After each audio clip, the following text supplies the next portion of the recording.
Bonjour à tout le monde. C'est allumé, je pense. Oui, c'est allumé.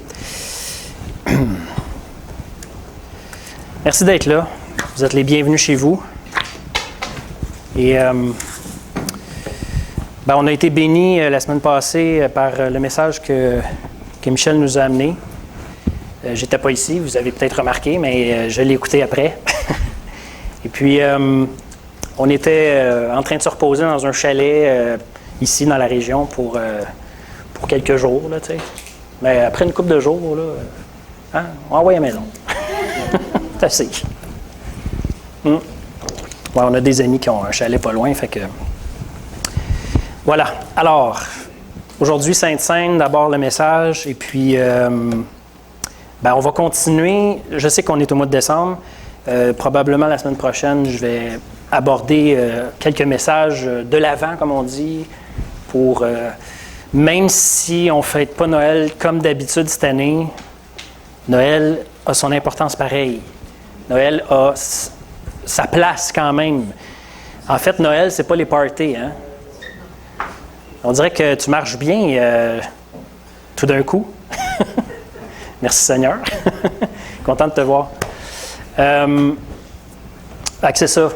Noël, c'est pas les parties. C'est sûr qu'on aime ça, fêter ça ensemble, mais on a quand même un temps de l'année pour se rappeler quelque chose d'important. Fait qu'on fera ça dans les prochaines semaines. Pour ce matin, on va continuer dans l'Apocalypse, au chapitre 2 où on était rendu. C'est la lettre à l'Église de Pergame, cette fois-là. C'est les versets 12 à 17. Et je vais vous laisser tourner là, tranquillement, pas vite. Apocalypse, chapitre 2, les versets 12 à 17. Je vais juste brièvement vous dire que Pergame, c'est une ville, c'est le nom d'une ville, qui était très réputée, et quand même importante. Elle était considérée comme la capitale religieuse de l'Empire romain en Asie mineure. Pourquoi? Parce que c'était une des premières villes, c'était la première ville à avoir érigé un temple en l'honneur de l'empereur.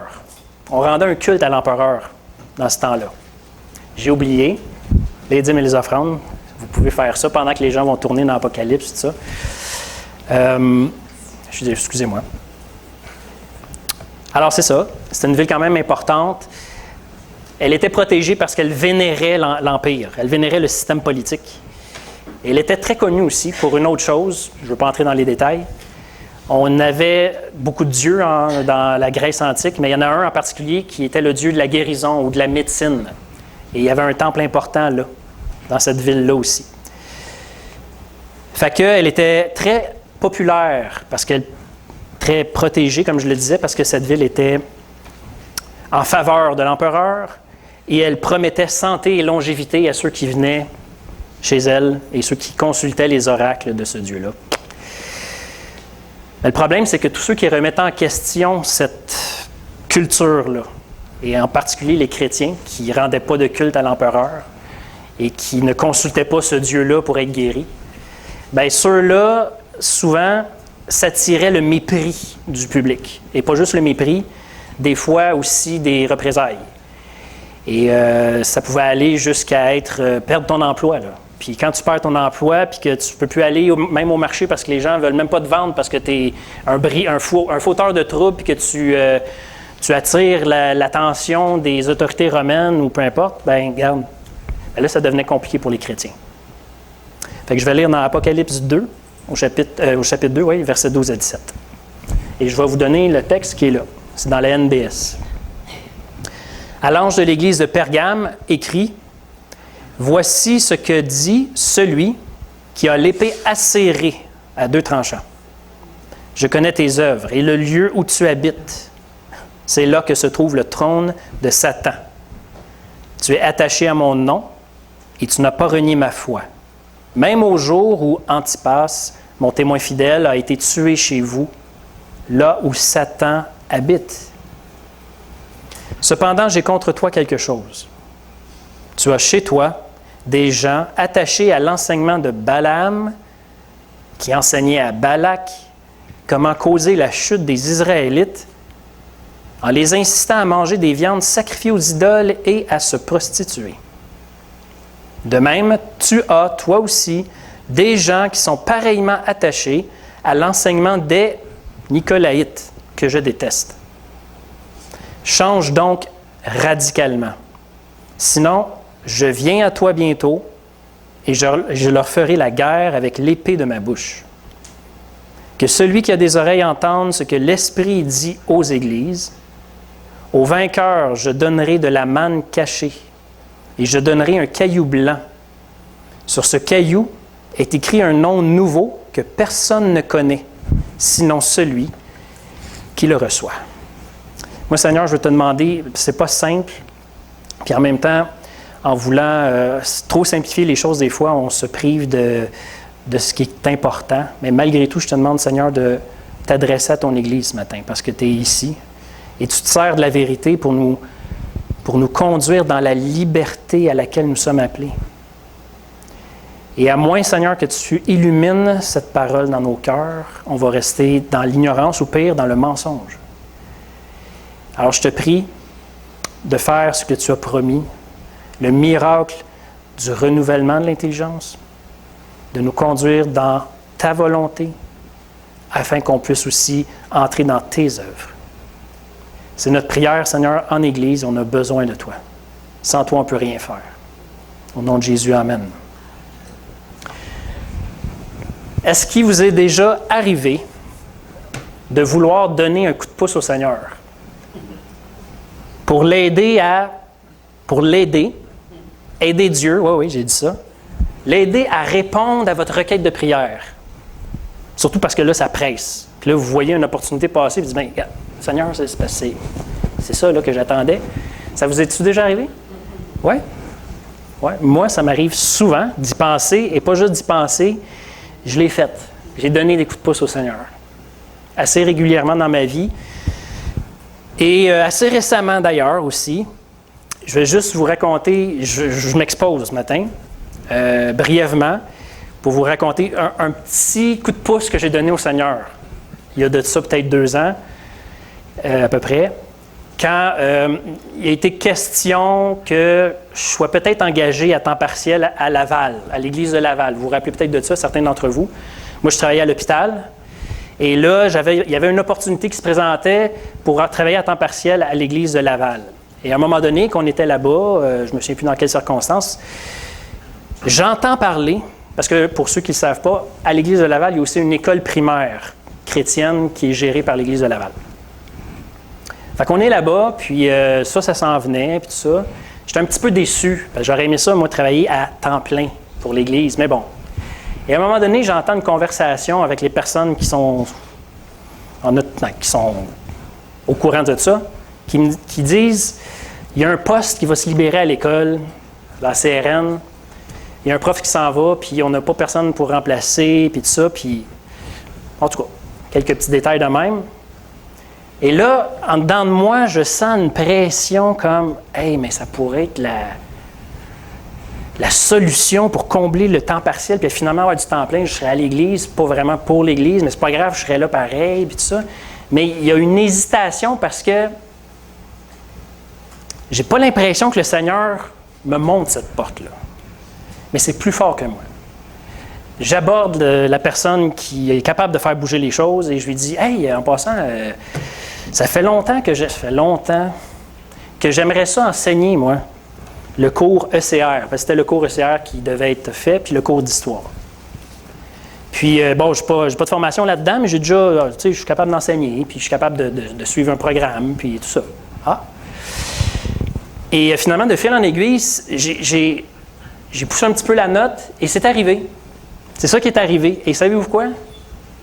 Malheur. J'aurais jamais dû faire ça. Et je le savais en passant, avant d'être engagé. Je l'ai fait. Écoute, le Seigneur ne nous abandonne pas. Il marche avec nous, même dans nos erreurs. Et il montre sa grâce, sa générosité, son pardon en cours de route quand même. Mais j'ai tellement regretté d'avoir d'avoir poussé ma candidature. J'ai donné un coup de pouce au Seigneur. Le Seigneur m'avait dit, c'est pas de même que je vais faire arriver les choses, fais-moi confiance. Ah, mais garde, Seigneur, c'est bien trop beau, je le saisis, tiens.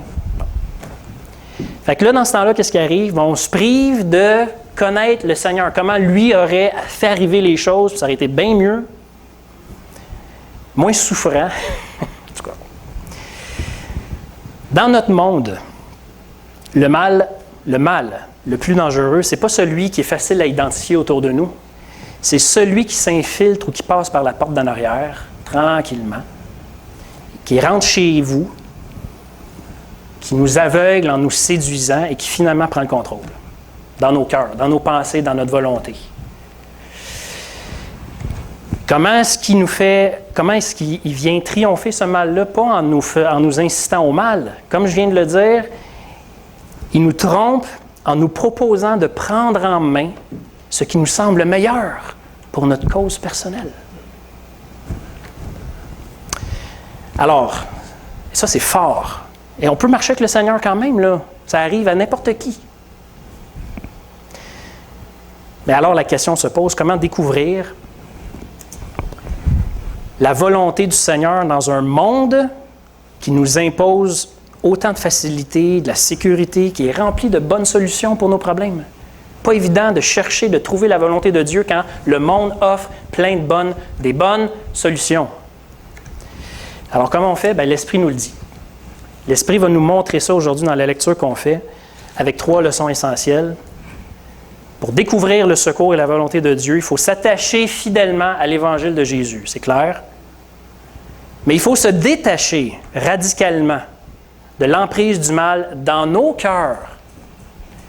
Et il faut se nouer secrètement d'amitié avec Dieu. Fait que je vous reviens au texte. Et puis, verset 12. À l'ange de l'église de Pergame écrit, « Voici ce que dit celui qui a l'épée acérée à 2 tranchants. » On reviendra plus tard sur ce détail-là. « Je connais tes œuvres et le lieu où tu habites, c'est là que se trouve le trône de Satan. » En passant, ce n'est pas parce qu'il y avait un temple satanique, ça n'a rien à voir. C'est parce que, comme je l'ai dit au début, Pergame était rempli de temples, dont à l'empereur, un être humain. On vénérait l'empereur pour attirer sa faveur. Et plein de temples de Dieu, et dont un, entre autres, je vous ai parlé, là, le Dieu de la guérison. Mais ça revient au même. Les faux dieux, qui sont en arrière de tous ces faux dieux-là? Satan, c'est tout. Fait que Jésus dit, là, Satan a son trône où tu restes. C'est quelque chose quand même. Tu es attaché à mon nom et tu n'as pas renié ma foi, même au jour où mon témoin fidèle, Antipas, a été tué. On voit ici la première leçon essentielle pour découvrir le secours et la volonté du Seigneur dans ce monde. Mais la leçon, elle est surprenante. J'attire votre attention sur 3 détails. La première, c'est que le Seigneur sait très bien que son Église est assise, on pourrait dire, à côté du trône de Satan. La pression du mal, elle est forte. Elle est menaçante. Les tentations sont partout. La pression que la société exerce sur l'Église est menaçante. Jésus le sait. Il dit, je le sais en passant. OK? Alors, Seigneur, tu vas tout enlever ça du revers de la main? Non. Ces chrétiens-là, ils étaient loin d'avoir ou d'être dans une situation qui favorisait leur vie d'Église. La vie d'Église n'était pas simple. Fait que c'est pas d'hier que l'Église a de la misère. Mais qu'est-ce qui leur a permis de persévérer? Le Seigneur semble indiquer une piste ici. Il dit, « Tu es resté attaché à mon nom et à ma foi. » En d'autres mots, tu t'es attaché fidèlement à l'Évangile, la vérité concernant le salut que j'offre au monde, la vérité. Et ça même, et malgré la perte douloureuse d'un de tes membres, Antipas, on ne sait pas c'est qui exactement, mais il est mort, martyrisé à cause de son attachement fidèle à l'Évangile. Fait que c'est quand même, est-ce qu'on a quelqu'un ici qui est mort à cause de l'Évangile? Pas encore, ça va peut-être arriver un jour, mais je veux dire, c'est quelque chose qui ferait les nouvelles. Et donc Jésus dit, oui, c'est très bien ça, c'est essentiel, c'est à la base. Mais la deuxième chose surprenante, peut-être plus encore, c'est que Jésus leur reproche quand même quelque chose. Tu te dis, mais là, ils sont attachés à la doctrine, à l'Évangile. Il y en a même un qui est mort pour défendre ça. Puis là, Seigneur, tu as quelque chose à nous reprocher. Bon, soit tu réagis mal, ou soit tu dis, ça doit être très important ce que tu vas dire. Mais là, on pourrait peut-être s'attendre justement à ce que le Seigneur dise à l'Église, tu aurais donc dû dénoncer, puis faire des moyens de pression pour renverser ça, ce trône de Satan, puis renverser les structures de cette société basée sur le mensonge. Pourquoi tu n'as rien fait? Non, Jésus ne dit pas ça. Jésus, il n'est pas inquiet. Et c'est ça la troisième chose surprenante. Il n'est pas inquiet que son Église habite dans la salle du trône de Satan. Il s'en fout, on dirait. Parce qu'il dit, moi, ce qui m'inquiète en ce moment, ce n'est pas le mal qui est à l'extérieur de toi, c'est celui qui est à l'intérieur de toi, qui est en train d'installer son trône dans ton cœur. Ça, c'est le mal qui me fait peur. C'est celui-là qui est dangereux, pas celui qui est autour. Verset 14. « Cependant, j'ai contre toi quelque chose. Tu as chez toi des gens attachés à l'enseignement de Balaam, qui enseignait à Balak comment causer la chute des Israélites, en les incitant à manger des viandes sacrifiées aux idoles et à se prostituer. » Qui ça? Badaboum? Balaam. Qui ça, Balaam? Bien, comme probablement les gens de l'église de Pergame ont dit, c'est qui ça Balaam déjà? Ils sont retournés dans la Bible et ont dit, c'est quoi ça, cette affaire-là? Pour aller checker, parce qu'on checkait des choses aussi dans ce temps-là, pour aller checker c'est quoi ça et comment faire le lien avec nous autres. Parce que le Seigneur dit, c'est comme dans le temps avec Balaam, vous autres aujourd'hui, vous faites la même chose. OK? Fait qu'il faut faire juste un petit résumé. Et tout ça, ça se trouve dans le livre des Nombres, entre le chapitre 21, 25 à peu près. Israël est sorti d'Égypte, on le sait, sous la conduite de Moïse. Et au bout d'un long périple, avec beaucoup de rébellions de la part du peuple, beaucoup. Oups, ça allait bien, quelques victoires, et oups, ils replantaient du nez. Ça a fait ça pendant des années, 40 ans, pas loin. Et là, c'est la nouvelle génération qui est montante et celle qui va finalement entrer dans le pays promis. Mais ils ne sont pas rendus encore. Et finalement, après une série de victoires et de rébellions, mais de victoires qui faisaient parler d'elles, ces victoires-là, les nouvelles ne circulaient pas par Facebook, ces choses-là, mais ça circulait quand même assez bien. À un moment donné, Israël va camper dans une grande plaine, juste en face, on va dire, de la porte d'entrée du pays promis. Ils sont dans une plaine à Moab et il y a le Jourdain. Et l'autre bord, c'est Jéricho. C'est comme la porte d'entrée, c'est par là qu'ils vont rentrer dans le pays promis, mais ils ne sont pas rendus. Ils campent là. Et il y a un roi qui est là, avec son peuple déjà, Balak. C'est son nom, pas de sa faute, là, c'est comme ça. Et lui, Balak, quand il a entendu parler des exploits, des victoires militaires d'Israël, il a été pris de panique. Puis il a dit, là moi, je ne serais pas capable. Fait qu'est-ce qu'il fait? Il n'a pas appelé, mais il a envoyé chercher un devin, un mage, un magicien, très connu à l'époque. Il venait de loin. Il venait de la région d'où est-ce qu'Abraham est parti, là, en Mésopotamie, très loin. Il l'a fait venir pour une raison. Très, très superstitieux. Il dit, toi, Balaam, il s'appelait de même le devin. Balak, Balaam, il devait même se mêler eux-mêmes en s'appelant mutuellement. Balaam, qui est le devin, se fait demander, tu vas maudire, jeter une malédiction sur le peuple d'Israël. Comme ça, moi, je vais pouvoir entreprendre des combats contre eux, puis ils vont perdre. Appelle la malédiction. Sauf que Balaam, pendant le long voyage que ça lui a pris avant d'arriver chez Balak, Dieu y a mis les choses bien au clair. L'Éternel. L'Éternel lui a dit, tu vas dire seulement et seulement ce que je vais t'ordonner de dire. Tu n'as pas le droit de maudire mon peuple, en d'autres mots. Et la leçon, il l'a fait comprendre pas à peu près. Il a fait parler un âne pour que Balaam soit saisi et comprenne qu'il a affaire à un Dieu vraiment puissant. Fait que mon Balaam, tu vas dire, qu'est-ce que moi je vais te dire? C'est-tu clair? Il a compris la leçon finalement. Fait que là, il arrive, Balak lui dit, maudis-moi ce peuple-là. Et Balaam s'installe, les sacrifices, tout le kit, il tombe en extase mystique et il se met à faire quoi? Il bénit le peuple d'Israël. Il appelle des bénédictions sur Israël. Il dit, wow, ça c'est un peuple béni, même que j'aimerais mourir comme eux vont mourir, dans la bénédiction. Balak, il dit, hey, je t'ai demandé de maudire ce peuple-là. Ah, excuse-moi.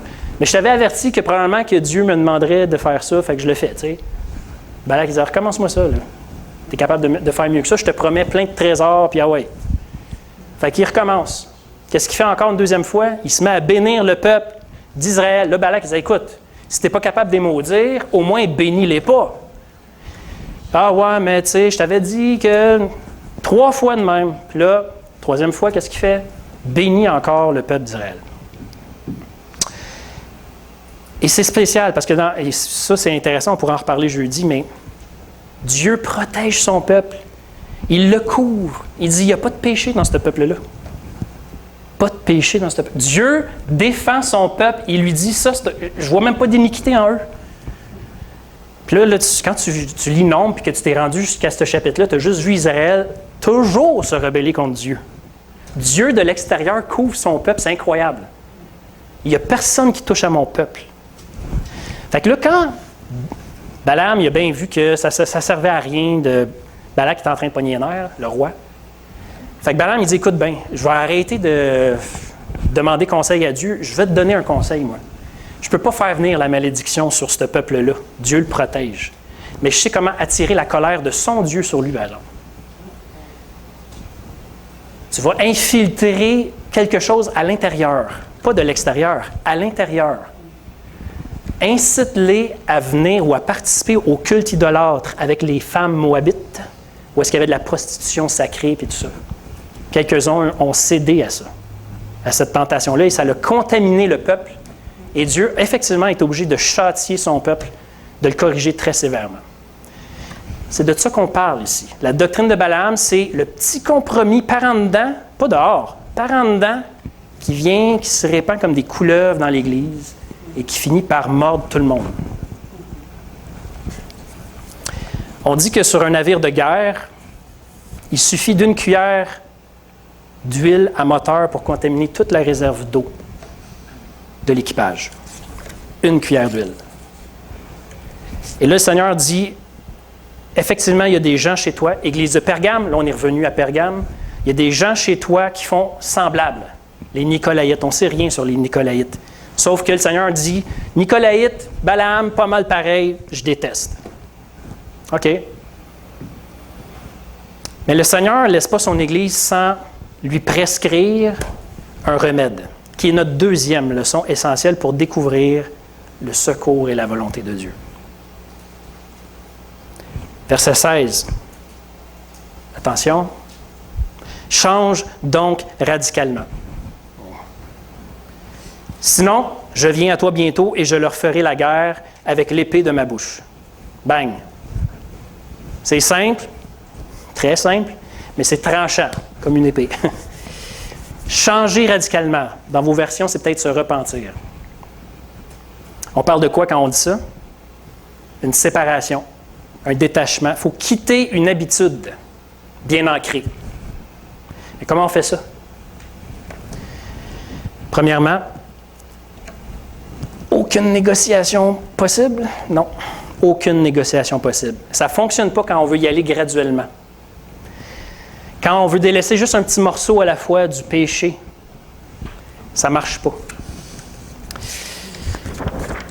Connaissez-vous l'histoire du chasseur d'ours? J'ai-tu déjà conté ça? C'est un chasseur d'ours. Des gros ours, comme on dit. Qui, à un moment donné, en avait un dans sa mire. Il va l'avoir. Et qu'est-ce qui se passe? L'ours se retourne et lui dit, « Qu'est-ce que tu fais là? » Le gars, c'est un chrétien. Il a déjà lu justement l'histoire de l'âne qui parle. Il dit, « Ah, OK, peut-être. » Ben, il dit, « Ben, moi, je m'en allais te tuer. » Il dit, « Attends un peu, là. Tu précipites les choses. On ne peut pas négocier. » Il regarde autour pour être sûr que personne ne le regarde. Il répond à l'ours et il lui dit, « Ben, écoute, de quoi tu veux parler? » Ben, l'ours, il dit, « Regarde, c'est quoi que tu veux, là? C'est quoi ton désir? » « Ben, moi, j'aimerais bien ça avoir une grosse couverture de fourrure. » Ben, regarde, moi, ça c'est l'ours qui dit, « Moi, j'aimerais avoir un estomac plein. On peut-tu s'asseoir puis négocier quelque chose? » OK. Puis il s'assoit, puis quelques instants plus tard, l'ours s'en retourne et il est le seul dans les lieux. Il n'y a plus personne d'autre. Lui a son estomac plein et le chasseur a sa grosse couverture de fourrure, mais pas comme il voulait exactement. Il y a un principe ici. On ne sort jamais gagnant quand on veut négocier avec le diable. Si le diable vous invite à négocier un arrangement pour délaisser un péché, vous êtes perdant en partant. C'est comme demander à un lion, garde ta bouche ouverte pendant, un lion affamé, garde ta bouche ouverte pendant que je compte tes dents. Il va dire, viens ici, c'est sûr. Aucun compromis n'est possible. Si on veut obéir à Dieu, il faut désobéir au diable. Un implique obligatoirement l'autre. On ne peut pas servir deux maîtres. Ensuite, comment on remplace une mauvaise habitude? Pas en faisant rien, avec une meilleure ou une nouvelle habitude. On peut pas remplacer, en fait, on remplace un mauvais désir par un désir meilleur. Pierre nous dit de son côté, rejetez toute forme de méchanceté, puisque vous avez goûté que le Seigneur est bon. Ça, c'est dans 1 Pierre, chapitre 2. Rejetez donc toutes les formes de méchanceté, puisque vous avez goûté que le Seigneur est bon. Mais il faut avoir goûté que le Seigneur est bon pour rejeter ce qui est moins bon. C'est l'Esprit Saint qui habite tous les enfants de Dieu, qui génère ou qui crée des nouveaux désirs. L'Esprit, il a des désirs, puis il va les communiquer à notre cœur, à notre âme, pour nous offrir un choix. Pour savoir pourquoi quitter quelque chose. Parce qu'il y a beaucoup meilleur. Mais ce sont les désirs de l'Esprit. Et refuser de comprendre ces désirs-là ou ces paroles-là, des fois c'est des paroles très claires que le Seigneur nous murmure à l'oreille. Quand on veut refuser ça, bien, ça entraîne des conséquences, comme je vous ai conté au début. Puis la plupart du temps, c'est quoi la conséquence? C'est grave comme conséquence. On est laissé à nous-mêmes avec notre bonne idée. Vas-y, fais-le. Je suis là, je me tiens là. Mais vas-y, fais-le. Et je vous le dis, il n'y a rien de pire. En tout cas, moi, je n'ai pas expérimenté grand-chose de pire que d'être tout seul avec ma bonne idée. Puis pendant qu'on fait la sourde oreille au Saint-Esprit, c'est là que la parole qu'il a mise dans notre cœur devient obsédante, tranchante. Elle nous convainc de pécher, elle nous torture, elle nous poursuit comme un guerrier avec une épée dans la main. Elle nous pourchasse. C'est peut-être pour ça que le Seigneur utilise cette image-là en disant que si tu ne changes pas, je vais venir à toi puis je vais te faire la guerre avec l'épée de ma bouche. L'épée de ma bouche, c'est ma parole. C'est sa parole au Seigneur. Sa parole devient tranchante puis elle vient nous réveiller la nuit parce qu'on ne l'écoute pas. Il peut nous poursuivre comme ça pendant des années, jusqu'à ce qu'on capitule. Puis quand on abandonne notre résistance avec toutes ces bonnes raisons au Seigneur, quand on accepte de perdre avec Jésus plutôt que de gagner sans lui, alors il se passe un miracle. Il nous rappelle que ce qu'on perd avec lui nous fait gagner beaucoup plus que ce qu'on est capable d'imaginer. Ça, c'est une promesse. Verset 17, « Que celui qui a des oreilles entende ce que l'Esprit dit aux Églises. Au vainqueur, je donnerai de la manne cachée et je donnerai un caillou blanc. Et sur ce caillou est écrit un nom nouveau que personne ne connaît, sinon celui qui le reçoit. » Ça, c'est un message d'avertissement qui était pour Pergame, mais c'est aussi pour ceux qui peuvent entendre ce que l'Esprit dit aux Églises aujourd'hui. C'est au présent, ça. Et c'est là notre troisième leçon essentielle pour découvrir le secours et la volonté du Seigneur. Dans un monde qui est rempli de bonnes solutions. Vaincre, le vainqueur. Pour vaincre avec le Seigneur, il faut apprendre à perdre. C'est contradictoire. Pour vaincre avec le Seigneur, il faut apprendre à perdre. Mais pas comme on veut. Comme le disait, entre autres, C.S. Lewis, puis on le dit au début aussi, le problème, ce n'est pas nos besoins puis nos désirs en passant. Mais c'est dans le fait qu'on se satisfait trop rapidement de médiocrité puis qu'on ne désire pas ce qu'il y a tellement de mieux et que le Seigneur nous offre. On se contente de la médiocrité de nos bonnes solutions alors que Dieu nous offre tellement plus. Et il y a 2 détails ici qui sont suggérés parmi tant d'autres qu'on pourrait voir dans la Bible. Et on va voir rapidement c'est quoi ces deux promesses-là, on pourrait dire. Au vainqueur, je vais donner de la manne cachée. La manne. Vous êtes un peu familier avec ça. Je ne vois pas de nouveau vraiment ici. La manne, c'est cette nourriture mystérieuse que le Seigneur donnait à son peuple d'Israël quand il était au désert. Ils sont sortis d'Égypte.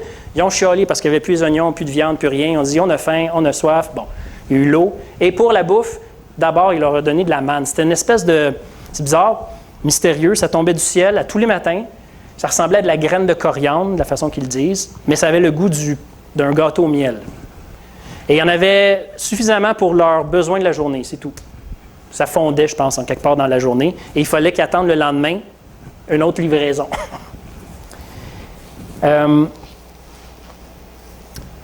C'était une nourriture que le peuple de Dieu ne pouvait pas contrôler. Il ne pouvait pas la conserver. Et il ne pouvait pas non plus la manufacturer. Ah, je sais comment faire ça, mon affaire, de la même homemade. Non. Il était obligé d'attendre puis d'espérer que Dieu soit fidèle à sa promesse puis qu'il nous l'envoie le lendemain. C'est tout ce qu'il avait à faire. Pas le choix. Fait que je pense que Jésus veut reprendre le fait historique raconté ici pour nous dire que la récompense, le vrai trésor ou la vraie vie promise par Dieu se trouve dans nos circonstances quotidiennes, normales, régulières, qui se répètent, dans le train-train quotidien. Mais cette promesse de vie, c'est quand on préfère attendre la solution de Dieu plutôt que celle qu'on veut se proposer. Dieu a des solutions à nos problèmes. Dieu a des promesses qui concernent tous nos besoins. Et si on préfère attendre son secours, puis on sait reconnaître son secours, si on préfère attendre son secours plutôt que de s'arranger avec les moyens du bord, comme je vous ai expliqué au début, avec, regarde, je vois l'opportunité, c'est bien trop beau, c'est à faire sur un plateau, je m'en sers, je vais le faire moi-même arriver, bien, si on fait ça, c'est correct, ça va arriver. Notre récompense, on l'a tout de suite. Par contre, le Seigneur nous promet beaucoup plus que ça. Donc, préférez attendre le secours, la solution de Dieu. Même quand il y a plein d'autres moyens rapides et efficaces autour. La manne cachée, la manne que tu ne connais pas, que tu ne contrôles pas, mais que je vais te donner, par exemple. C'est un peu ça qu'on dit quand on parle entre nous, je vois le Seigneur, ou je discerne le Seigneur dans ma vie, ou le Seigneur me fait des clins d'œil. Ça, là, les clins d'œil du Seigneur, c'est notre manne cachée à nous. C'est ça qui nous nourrit intérieurement d'une façon qui communique la vie autour même. Et si on se prive de la manne, le Seigneur nous prive de la manne. Dans le sens qui n'est pas parce qu'il ne veut plus nous la donner, mais elle va fondre, on va dire. Elle disparaît. On ne va plus récupérer ça après. On ne peut plus revenir en arrière. C'est aujourd'hui. Et il dit aussi, je donnerai un caillou blanc. Sur ce caillou est écrit un nom nouveau, que personne ne connaît, sinon celui qui le reçoit. Il y a plein d'hypothèses sur ce caillou blanc. Mais j'aimerais mentionner ici une idée vraiment importante, puis que la Bible, de toute façon, expose partout ailleurs, dans ses pages. L'idée d'être le seul à recevoir ou connaître quelque chose que le Seigneur nous donne. On est le seul. Il y a une exclusivité entre Dieu et moi, entre Dieu et vous. L'exclusivité de quoi? D'une amitié. Il y a quelque chose... L'exclusivité, là, c'est... On le sait, ça. Quand on voit deux bons amis ensemble, là, même au milieu d'une foule de gens qu'ils aiment, il y a quelque chose entre ces deux personnes-là. Ils se parlent par signes quasiment, puis ils se comprennent. Il y a plein d'allusions, ils rient, puis il n'y a rien de drôle, puis c'est ça l'amitié. Il s'est passé quelque chose entre ces personnes-là. Ça rapporte un peu encore avec les clins d'œil. Ils se font des clins d'œil, ils se comprennent tout de suite. Bon, ben, il y a quelque chose d'exclusif avec l'idée d'une pierre avec un nom qu'il y a juste moi qui connais. Il y a un petit secret entre Dieu et son enfant qui lui a fait confiance. Puis ça, là, c'est un privilège. Oui, le Seigneur parle de promesses futures, mais c'est un privilège qui commence maintenant. Et qui pourrait prendre des dimensions inimaginables dans l'éternité. Je dis bien pourrait, parce que, notez bien ceci. Oui, le salut en Jésus-Christ est gratuit pour tous ceux qui l'acceptent. Mais l'amitié avec le Seigneur, elle, se mérite. Se bâtit, s'entretient, se découvre petit à petit et peut se briser aussi. L'amitié avec le Seigneur, elle se mérite. Le salut est gratuit. On est les bienvenus, puis on ne perd pas ça. Mais l'amitié, c'est quelque chose qui se bâtit. Je pense, on pourrait résumer ça. Notre vie chrétienne sur Terre, après, c'est pour développer cette amitié-là. Un jour, oups, on retourne à la maison et c'est terminé. Si on choisit de l'entretenir comme il faut, maintenant, même quand il faut choisir de perdre beaucoup d'autres choses en échange, bien, c'est comme si on pourrait comparer ce qu'on va expérimenter maintenant comme des petits bourgeons qu'on laisse pousser. Mais dans l'éternité, ces bourgeons-là vont donner des fruits délicieux et éternels. Mais c'est maintenant qu'on laisse pousser les bourgeons. Ou bien je dis non, moi je coupe le bourgeon ou je ne le laisse pas pousser, je l'étouffe, parce que j'ai une meilleure solution à proposer au Seigneur. Bon. Fait que, conclusion, je vous rappelle comment découvrir le secours et la volonté du Seigneur dans notre monde, qui lui nous impose de la facilité, de la sécurité, des bonnes solutions à tous nos problèmes. Bien, il faut s'attacher fidèlement à l'Évangile, aux promesses de Jésus, même si ça implique des sacrifices douloureux. Il y en a qui ont donné leur vie pour ça. On ne peut pas passer à côté de ça. Il faut se détacher radicalement de l'emprise du mal. Puis n'oubliez pas, le mal, ce n'est pas celui qu'on peut facilement pointer dehors. C'est celui qui, quand on pointe dehors, qui nous envoie des flèches en dedans, des flèches empoisonnées. On ne s'en rend pas compte. Puis il faut secrètement entretenir ou nouer une amitié avec le Seigneur. Ça, c'est vivre quelque chose d'unique et d'exclusif avec le Roi des Rois. Je pense que c'est pour ça qu'on a été créé. Vivre quelque chose d'exclusif, d'unique avec le Roi des Rois. Et c'est pour ça aussi que l'ennemi, Satan, veut tellement détruire ça, puis il va le faire. Il est passé maître dans les bonnes solutions pour nous. N'oubliez pas, le chef-d'œuvre du diable, là, le chef-d'œuvre, sa plus belle réussite là, au diable, c'est quoi? C'est le bien, sans Dieu. C'est le bien, pas le mal, grossier, vulgaire. Non, non, c'est le bien, sans Dieu, par exemple. Là, c'est ça de côté, Dieu. Mais le Seigneur est patient, le Seigneur est bon, et il nous offre son amitié, elle est là. Comme de la manne, à tous les jours. Alors, Seigneur, alors qu'on va s'apprêter à se rappeler ensemble toute l'importance de ce que tu as fait par la scène, le pain, le vin, qui est un rappel du passé, une promesse du futur, parce que tu nous demandes de faire ça jusqu'à ton retour. Bien, de nous rappeler que ça t'a coûté. On ne peut même pas imaginer. On ne sait pas qu'est-ce que ça t'a coûté, Seigneur Dieu. On peut à peine le concevoir, mais tu l'as fait. Tu es allé jusqu'au bout. Tu es allé jusqu'au bout. Parce que vraiment, tu chérissais, tu espérais cette amitié-là avec nous. Et on a tout pleinement en toi. Ça veut dire quoi, ça? Ça veut dire que tu mets tout à notre disposition pour que ça soit possible. Et je ne sais pas, mais malgré tout, on devient assez fou pour dire « Ah non, non, j'ai d'autres choses de mieux à faire. » Seigneur, pardonne-nous cette folie. Délivre-nous de la folie de nos projets, de la folie de nos projets. Fais-nous grâce, Seigneur, parce que c'est toi, ça, faire grâce. C'est comme ça que tu t'es présenté, que tu as voulu te faire connaître, pendant qu'il en est temps.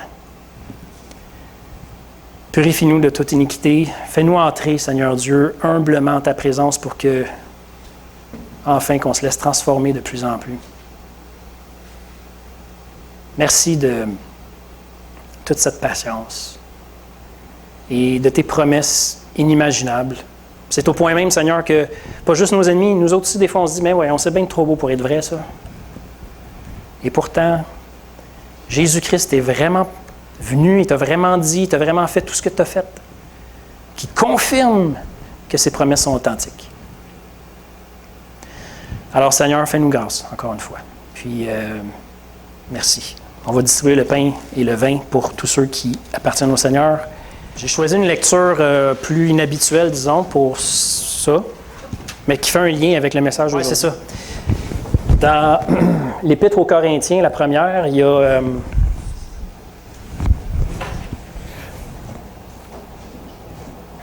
c'est très bon. Tout le chapitre 10, c'est très, très, très intéressant.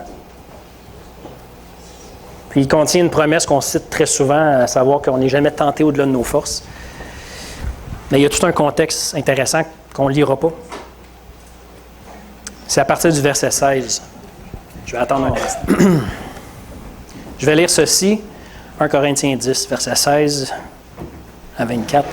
« La coupe de bénédiction que nous bénissons, n'est-elle pas communion au sang de Christ?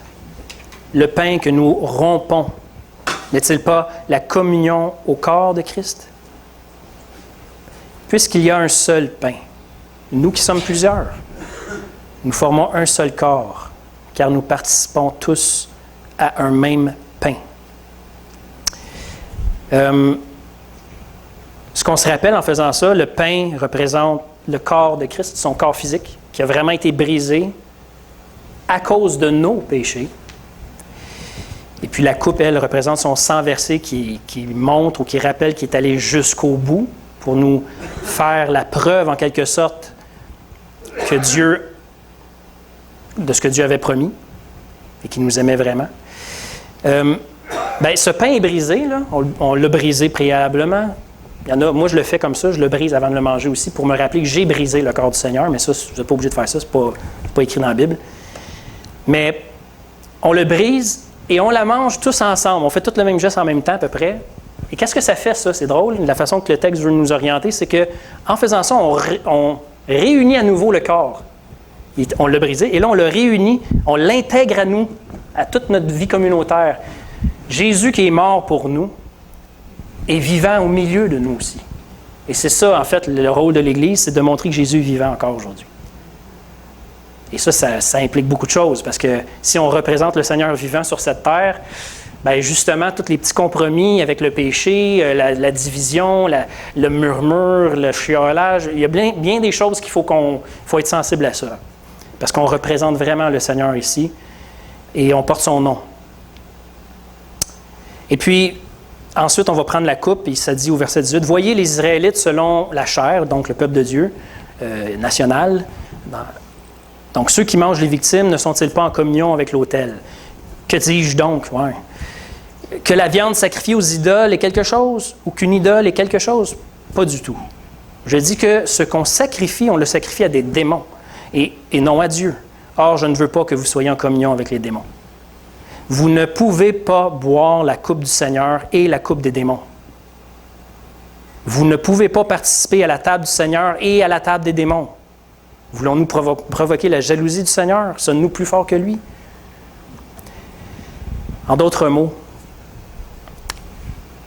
quand les gens de cette époque-là allaient dans un temple, ou même les Juifs dans le temple pour offrir une victime en sacrifice à Dieu et mangeaient la chair de l'animal après, il faisait juste symboliser qu'ils s'associaient pleinement à cette idée, à cette personne, à ce Dieu.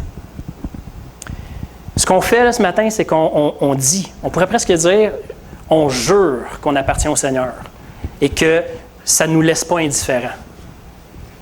Parce c'est comme si en fait, on s'associe au Seigneur. C'est ça que ça veut dire. Fait que c'est très solennel, c'est très important. On ne peut pas prendre ça à la légère, puis on ne peut pas dire je peux faire ça, puis ensuite continuer avec mes bonnes idées à moi. Il ne faut pas que ça nous laisse tranquille, cette idée-là. Pas du tout. C'est pas supposé. Fait que bref, on va remercier le Seigneur. Parce que c'est aussi l'Eucharistie. En passant, ce n'est pas un mot catholique, ça. L'Eucharistie, ça veut vraiment dire une réjouissance, parce que c'est un moment réjouissant aussi. Alors, Seigneur, je veux moi te remercier.